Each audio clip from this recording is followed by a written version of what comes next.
बिस्मिल्लाहिर्रहमानिर्रहीम। अज तकरीबन 10 दोस्तां नाल मेरी मुलाकात हुई। ऐसे ना सारे ना हुई, मैं नाम कल्ले कल्ले का नाम लवांगा, टाइम गुजर जाएगा। तो उहदे एक शेर पढ़दा मैं। कसम खुदा दी मेरा ईमान हसी जमाना हुजूर दाए, मैं जेनू वेखा मैनू ते लगदा ए हर एक दीवाना हुजूर दाए। कसम खुदा दी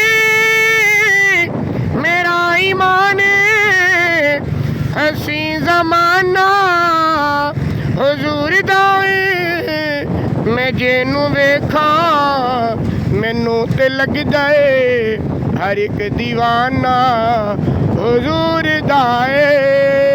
ये मैं शेर पढ़िया, यकीन मनो मैं कहा दोस्तों ने मैं कहा यार अल्लाह बार बार उम्र ते बुलाए, हजूर दा रोज़ा दिखावे। तो मैनू लग्या हर एक दीवाना हुजूर दाए।